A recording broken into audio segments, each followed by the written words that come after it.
Hi friends, சூப்பரான தக்காளி தொக்கு மிகவும் சுவையாகவும் ரொம்ப ஈஸியாக எப்படி செய்கிறதுன்னு பார்க்கலாம்.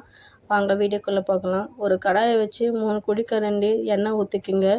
எண்ணெய் நல்லா காஞ்சதும் 1 ஸ்பூன் கடுகு போட்டு நல்லா பொரிய விடுங்க.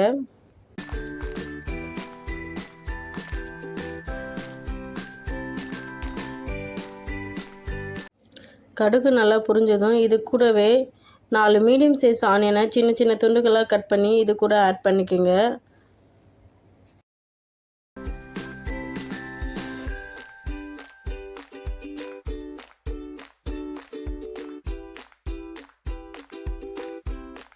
ஆனியன் கூடவே தேவையான அளவு உப்பு சேர்த்து ஆனியன் பொன்னிறமாக ஆகிற வரைக்கும் நல்லா வதக்கணும். அடுப்பை மீடியம் ஃப்ளேம்லேயே வச்சு நல்லா வதக்குங்க. அப்போ தான் அடி பிடிக்காமல் இருக்கும். ஒரு ஜார் எடுத்து 4 பெரிய சைஸ் தக்காளியை இந்தமாரி 4 துண்டுகளாக கட் பண்ணி போட்டு மிக்சியில் மைய அரைய வெட்டி எடுத்துக்கோங்க. ஆனியன் பொன்னிறமாக ஆனதுக்கப்புறம் இது கூடவே 1/2 ஸ்பூன் இஞ்சி பூண்டு பேஸ்ட்டு போட்டு பச்சை வாசனை போகிற வரைக்கும் நல்லா வதக்கிங்க.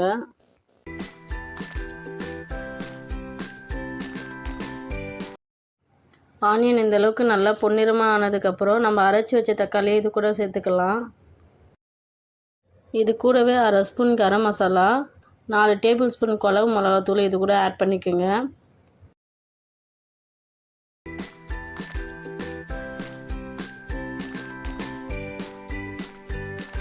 நம்ம போட்டு இப்போ மிளகாத்தூள் வெங்காயம் தக்காளிக்குள்ளே நல்லா மிங்கில் ஆகிற மாரி மிக்ஸ் பண்ணி விடுங்க. இதுக்கு மேலே ஒரு குழிக்கரண்டி எண்ணெய் சேர்த்துக்குங்க.